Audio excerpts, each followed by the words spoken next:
going on, everybody? CJC presents WandA Workouts and Anime, and we are here back with another video to start off the new year. It ended up being a chapter review. This time we were doing legs. I recorded this back on December 24th, and it just came back from a Christmas Eve dinner. Needless to say, stuffed, bloated, lots of pernil. Ya tú sabes. So we got the workout on screen that you can copy at home. I was just doing this at home. I wanted to go to the gym earlier that day, but honestly, things just didn't work out, so I just ended up working out in the basement afterwards. I probably should have taken the day off, but nevertheless, we are here.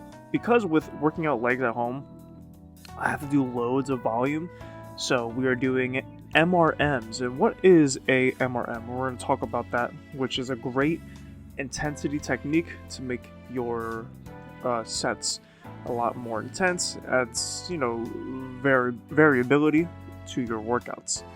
So I did 19, at least I think I did. What I found about this video is that apparently my counting sucks, so I'm not sure if I did 19.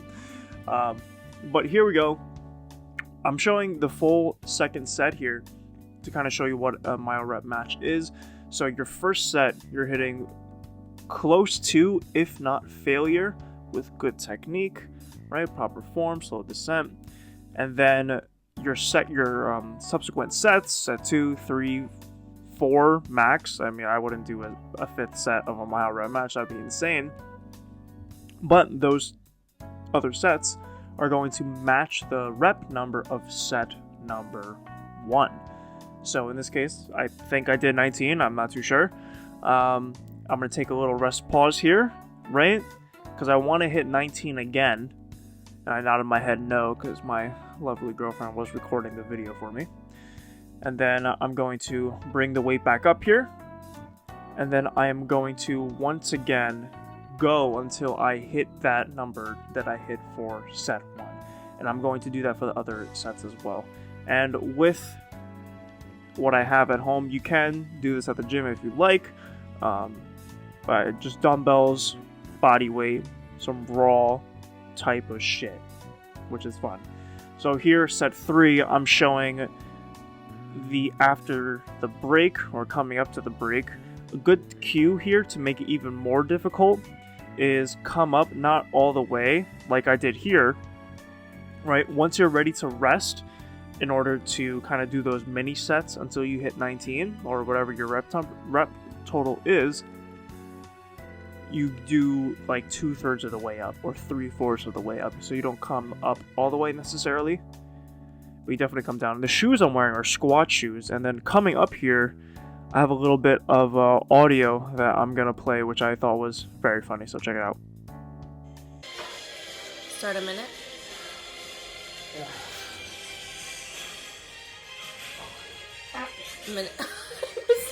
Alright, so now we have our last set here, and I'm just showing a bit of variation of how I'm holding the dumbbells.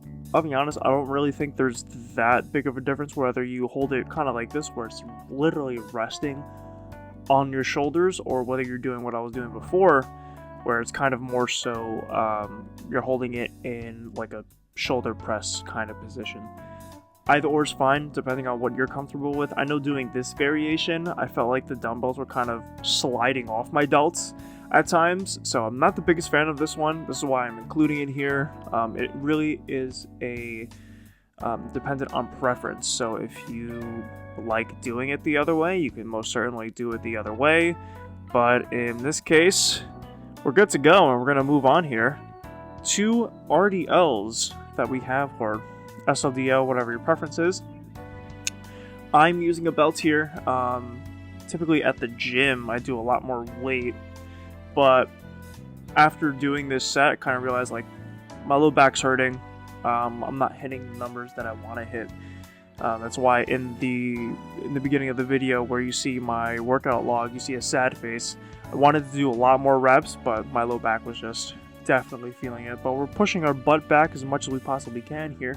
What I like is that, so I don't have 45s, I have 25s. But what I really like about those is that it definitely allows for a deeper stretch, where at this point, I mean, as low as I'm going, the 45s would have hit it like way before. So what I really like about the 25s is I can go a little bit deeper and get a deeper stretch in my hamstrings and in my glutes, which is I'm honestly a really big fan of doing the home workout. But it's also awkward because my basement is slanted. But I mean, that's really it. Just make sure you're pushing your butt back, engaging the core, and that is it for this one. Now I do want to talk about sissy squats. What I think is really awesome is that I wish it wasn't fear-mongered, first off, by people like Athlete X and stuff like that, which I'm still very big fans of.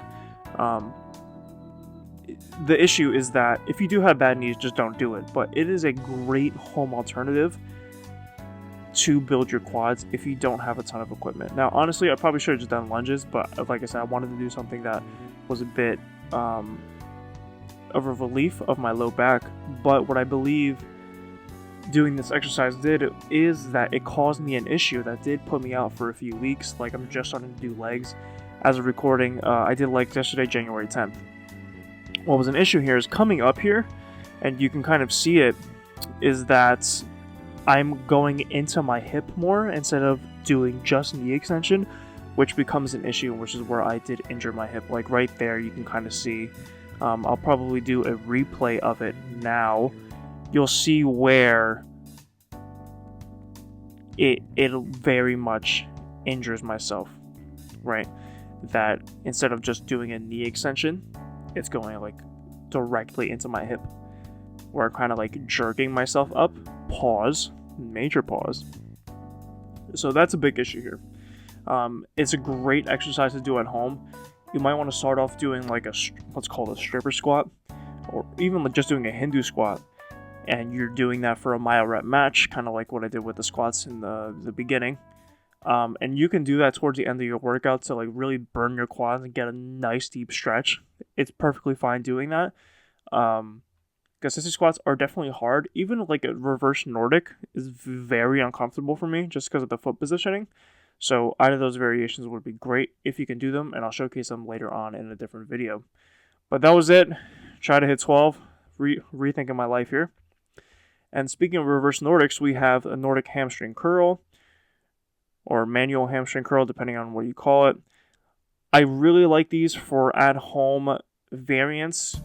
What's nice is that, we're working the hamstrings, right, with its function, right, knee flexion, and of course, working our hips, right, with the RDL here, which is funny because, the knee flexion is that there isn't many opportunities to work the biceps femoris, which is great for the hams, which is why I really like doing this home variant. I personally prefer a seated leg curl, and I do want to showcase a variant where you can actually really get the most out of this workout, because you kind of see the ground is stopping me, but you can get more out of this workout, this exercise, and I will showcase that in a later video.